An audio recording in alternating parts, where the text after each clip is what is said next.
So this again shows the importance of the deductive method or the descending method or knowledge based on hearing from authoritative and reliable sources. One thing that I always found humorous is that in school sometimes they would play that game telephone where they start with a certain message and then the children whisper it to each other, and then by the time the last person hears it, the message is so distorted from the original message.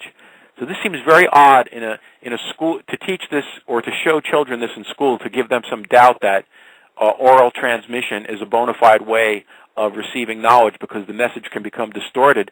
But the whole method of all schools is that you don't whisper the message. You stand up in front of the class and you speak the message very clearly. Then everyone is tested on that message that you speak very clearly out in the open without whispering. So this is amazing how we get this idea implanted into us when we're young that hearing the message tends to become distorted. But that's only if the message is whispered or the message is purposely create a situation where the message is purposely distorted. But the whole entire educational system, not only the modern one, but ones extending back into ancient times, is based on hearing from the teacher, the reliable, authoritative source, and then somehow or other, whether it's through different types of examinations, or etc., we're expected to imbibe that knowledge. And it's not to say that that's where the knowledge ends, that we can further expand on that knowledge ourselves, that what we hear from authoritative, reliable sources, such as teachers, and especially we're speaking from the Vedic perspective, has a written history of 5,000 years, but goes much further back in time as an oral tradition. And it is the only ancient wisdom system that has teachers that are current to the modern day. So in an unbroken line extending back at least 5,000 years. So at least we can determine what the actual message of the Vedas and Vedic knowledge and the Vedic perspective is. Unlike other ancient wisdom systems, which the lineage of the teachers has been broken and the knowledge has been thrown into so much confusion, it's actually very difficult to even determine what the original message was, whether it's applicable to our life, whether it's something we want to get involved in, whether it has any meaning in modern-day affairs. The Vedic perspective is different in that there's an unbroken line of teachers so that we can actually understand in modern terms what the message and the purpose of the Vedic literature is. And we may decide we like it, or may decide we don't like it, but at least we can understand it as it is up to the current day through an unbroken line of teachers. So this is a very powerful source of knowledge. And just to further emphasize, before I go into some of the solutions to the problems of modern day affairs, all the killing, all the massacres, all the chaos, all the wars, all the injustice, I would just like to further emphasize the point by reading some of the reviews of the scholars, as we've discussed before, that the unbroken line of teachers is culminating in this time for the modern man of the Vedic perspective in the teachings of Bhaktivedanta Swami through his rendering of the ancient Vedic classics.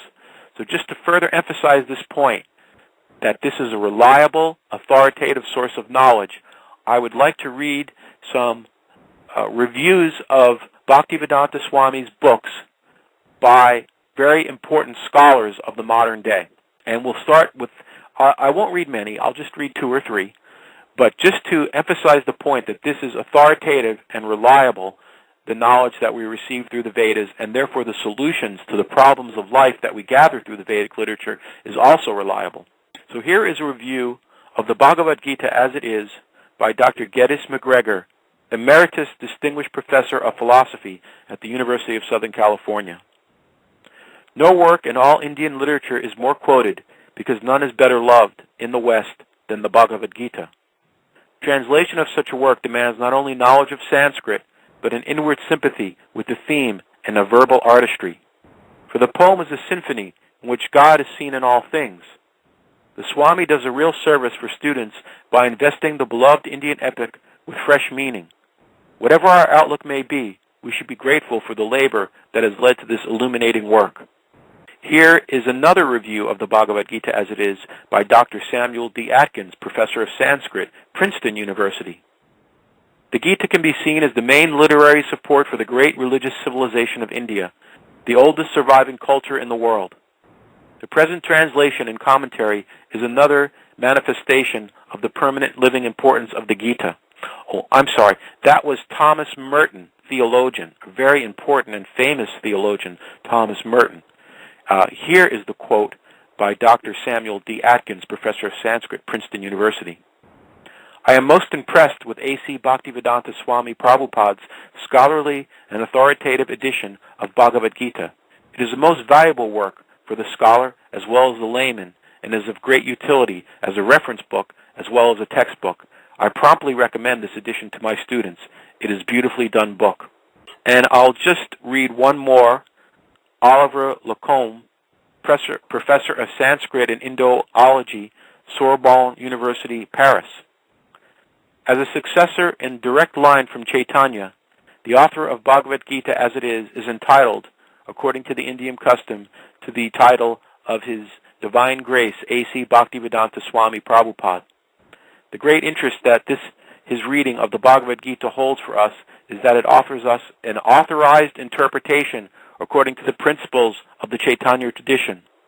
So I'm hoping that just by reading these few of the many, many thousands of reviews by all the important scholars of the world, that we can understand that this is an authoritative and reliable source of knowledge in understanding the nature of the true self.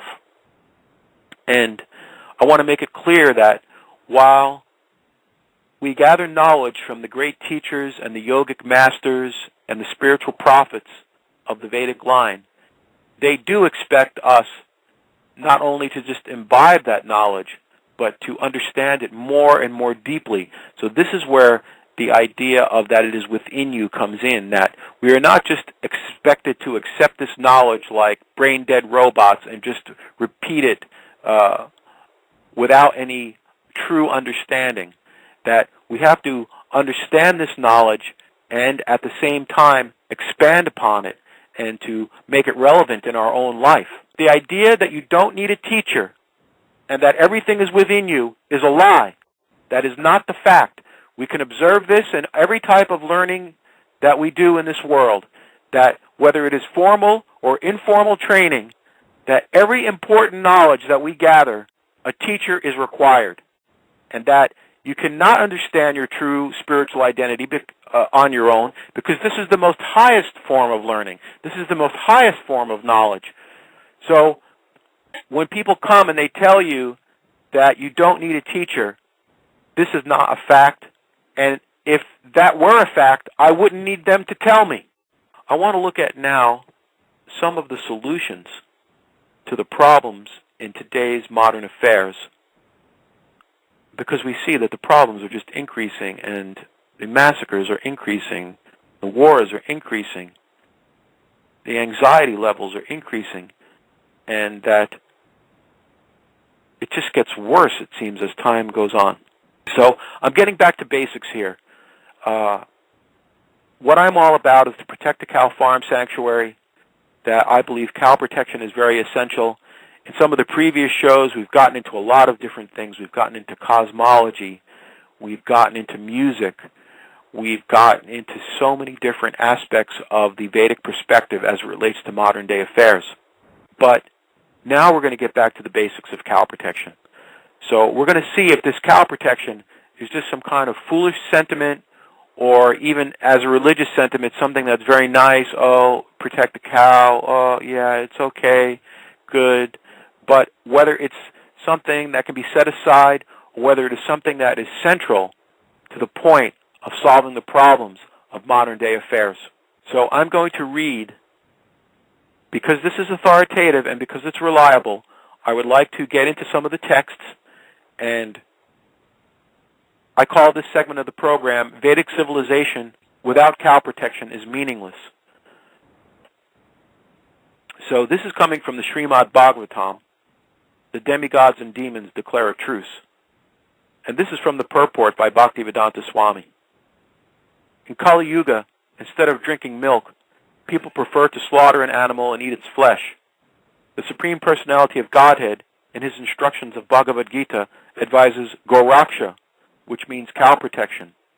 The cow should be protected. Milk should be drawn from the cows, and this milk should be prepared in various ways. One should take ample milk, and thus one can prolong one's life, develop his brain, execute devotional service, and ultimately attain the favor of the Supreme Personality of Godhead. As it is essential to get food grains and water by digging the earth, it is also essential to give protection to the cows and take nectarian milk from their milk bags. So here again, we are addressing another symptom of this age of Kali, and I'll get into refreshing people's memories about the age of Kali and what it means in a moment. But there's very great propaganda these days against milk. Now, I don't blame people for becoming vegan, because the tendency, again, in modern society is that it's very difficult to get pure food, and milk is no different nowadays, that the milk has been so homogenized and pasteurized, and the cows have been shot up with so many drugs and hormones and antibiotics, that I cannot, condemn anyone for wanting to become a vegan. But my point is that this is a very great detriment to human society. The milk from protected cows in a natural environment, drawn from them by people who love them and care for them, is actually a miracle food. The fat within the milk, it's not for your body, it's for your brain. So this is the Vedic perspective. No, I'm just putting forth the Vedic perspective. People can decide to do what they like with it. The proteins and the fat and the other substances within pure milk are for your brain. They help to enhance the finer brain tissues so that you can understand transcendental subject matters. Also, as it states within this verse, one should take ample milk, and thus one can prolong one's life, so it can actually help to give you a longer life, develop his brain, so milk is very good for the brain, and by this prolonging of life and developing the brain, you can understand higher subject matters because you'll have more time, and that your brain will be in right condition and the right working order to understand the higher principles of transcendental knowledge. Then you can execute devotional service or bhakti yoga, which is linking to the Supreme through a process of love and devotion within knowledge, and ultimately attain the favor of the Supreme Personality of Godhead. And when we attain the favor of the Supreme Personality of Godhead in this process of drinking milk, prolonging our life, developing our brain, and executing bhakti yoga or devotional service in love and knowledge, then we can fulfill the purpose of human life, which, as we mentioned previously, the Vedic civilization's destination is to go back to Godhead, back home, where there is no birth, no death, no old age, and no disease. The Vedas direct everyone not to remain in the darkness of the material world, but to go towards the light of the spiritual kingdom, far beyond the material sky. So milk is an extremely important building block in this process of regaining our natural position in the spiritual kingdom, which is full of eternity, bliss, and knowledge, and is just the opposite of this material world, which is subject to devastation, which is subject to ignorance, and which is subject to anxiety.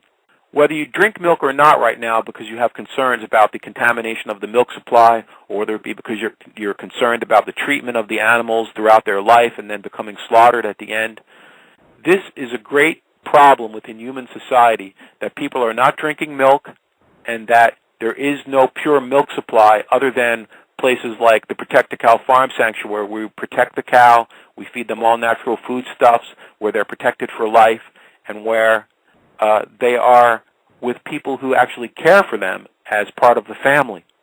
But my proposition is that this milk is essential in order to understand transcendental subject matters.